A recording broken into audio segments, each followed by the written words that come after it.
Hi everyone, I'm Jen, a nurse practitioner, and if you are at this video, it means you've probably figured out that your kid is a big kid and wants a big kid bed now. But now what? Let me guess, you're picturing your sweet angel getting out of bed 47 times at bedtime, wandering the house at 3 a.m., and basically never sleeping again, right? I hear you. I've been there both as a pediatric nurse practitioner and as a mom of three. Helping hundreds of families through this transition is what brings me here today by giving you a step-by-step guide to transitioning your toddler from a crib to a big bed safely and successfully. We're covering everything, choosing the right bed, toddler-proofing the room like a pro, 2 different transition methods you can use, and how to handle those inevitable bedtime battles. By the end of this video, you're going to have a clear action plan and the confidence to make this happen, and there's a downloadable at the end on the description below.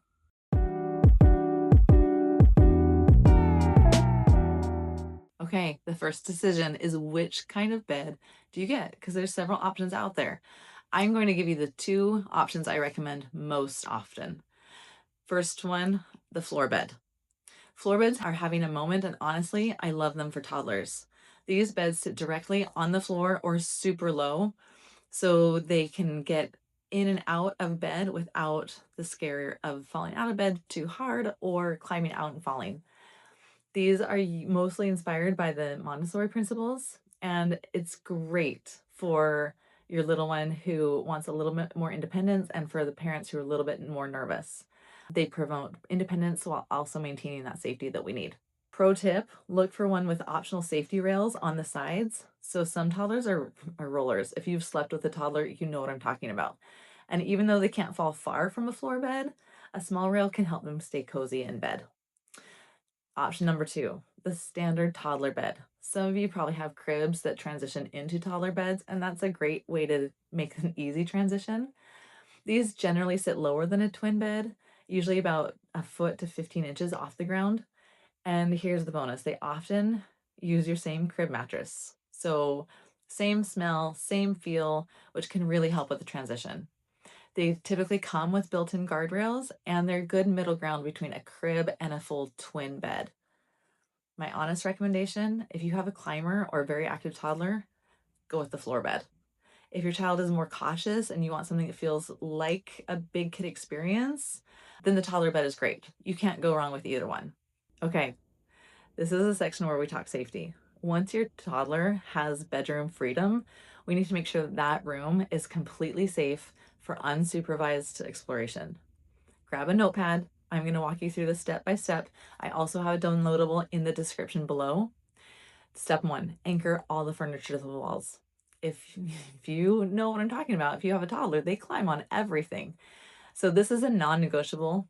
It includes dressers, bookcases, changing tables. Everything gets anchored with anti-tip straps or furniture anchors. The Consumer Product Safety Commission reports that furniture tip-over accidents peak in kids ages 1 to 3. I'm sure you know how serious that can be. You can get any of these at any of the hardware stores, Target, things like that. They literally take 10 minutes to install. You do not want to skip this step. Step number 2, cover all your electrical outlets. Every single outlet needs to be child-proofed. Walk around the room at your toddler's eye level and you'll be surprised what you notice.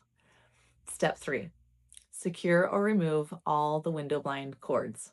Window blind cords are a strangulation hazard.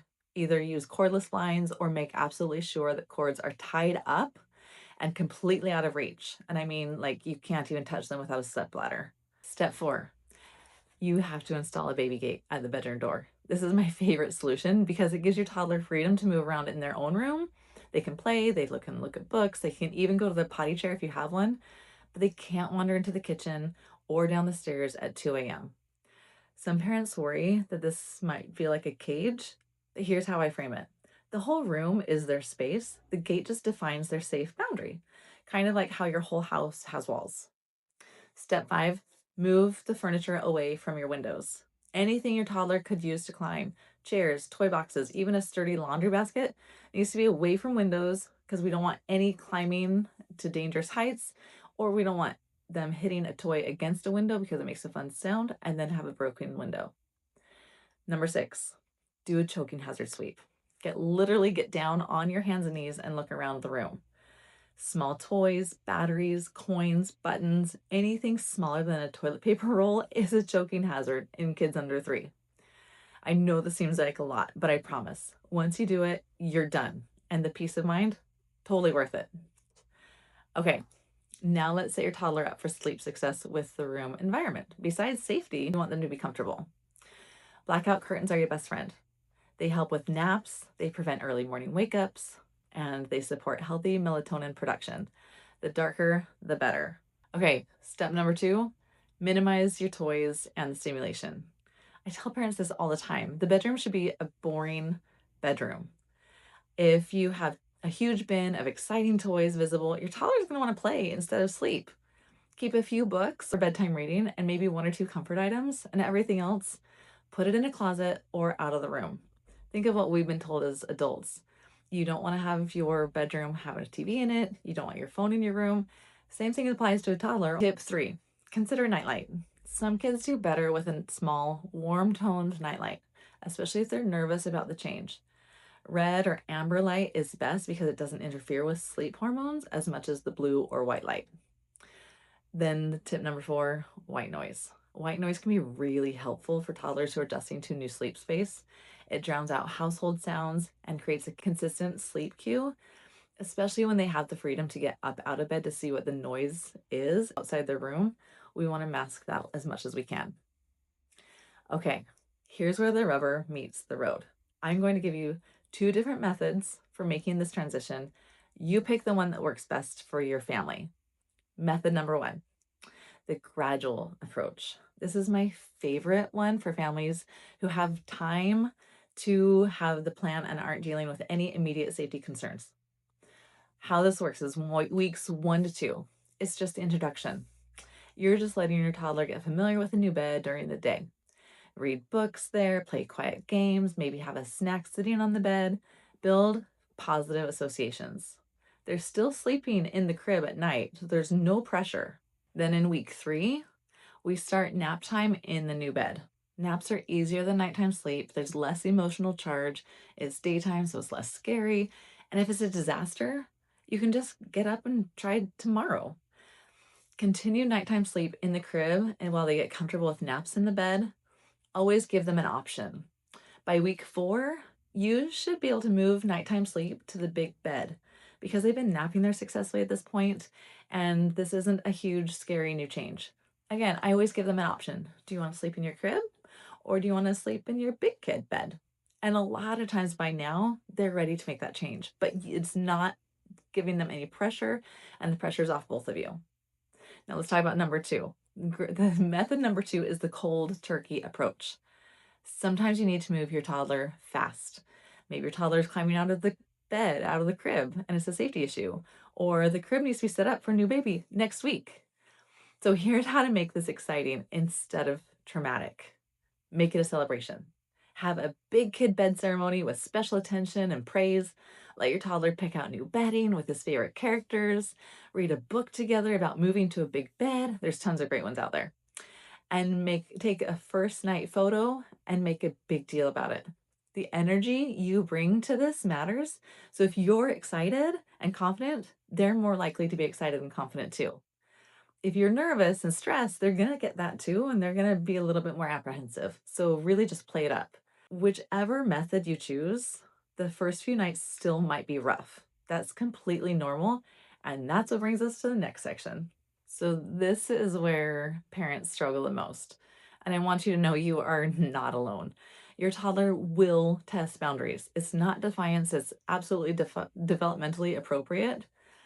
But we have to keep in mind that you're the parent and your child has to do what you want them to do. The second you give them the control, they are going to walk all over you at bedtime, snack time, you name it, they're going to take over. So just remember your role, take a deep breath, and be very consistent.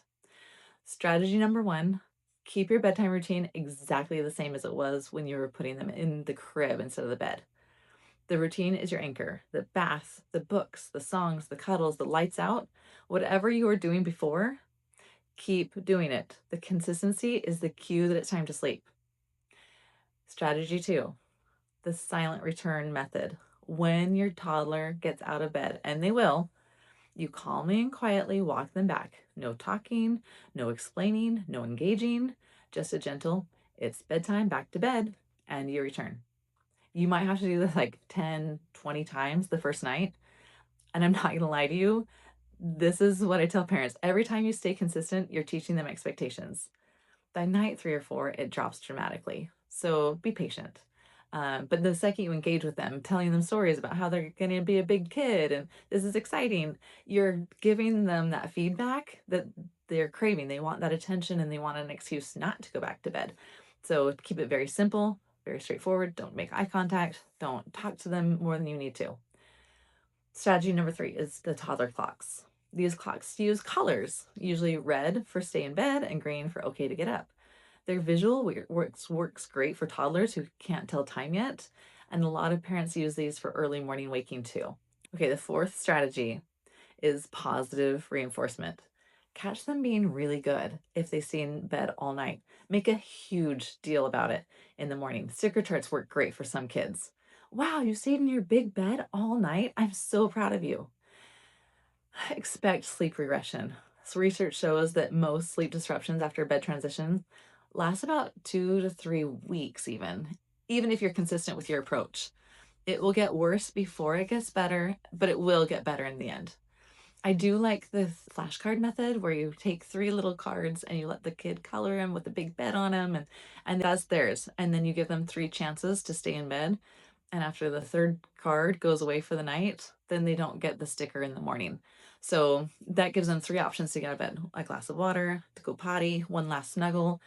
If they keep all of those 3 cards with them by the time morning comes, then they get maybe like 5 stickers. I don't know. You decide, but I really like that they have that control and it's something immediate, not just, hey, we get a sticker in the morning, because then they have to get through the night without that positive, immediate engagement and reinforcement that they're really craving. So keep that in mind. When do you get help? If you've been consistent for more than a month and sleep is still a disaster, or if your toddler is showing signs of real anxiety or fear, talk to your pediatrician. Sleep consultants who specialize in toddler transitions can be super helpful. There's no shame in getting support, and that's what we're here for. Okay, let's recap your action plan. 1, choose your bed, whether it's a floor bed or a toddler bed. 2, toddler-proof the entire room completely. 3, create a sleep-friendly environment. Get rid of all the stimulation. Number 4, pick your transition method, gradual or cold turkey. Number 5, stay consistent with boundaries. And 6, expect regression and be consistent while you push through them. I know this transition can feel overwhelming, but you are absolutely capable of doing this. Thousands of families make this transition every single day, and you will too. Your toddler is growing up and becoming more independent, and you're giving them skills they need to navigate this. Yes, there may be some tough nights ahead, but on the other side, a confident kid who can put themselves to bed in their big kid bed, that's huge. I've put together a free downloadable checklist with everything we've covered today, room safety, supplies you need, the whole transition timeline. So grab that in the description below. If you haven't watched my first video about assessing if your toddler is actually ready, go check that out. I'll link it here below. Thanks so much for watching. Give this video a thumbs up, subscribe if you haven't already, and I'll see you in the next one.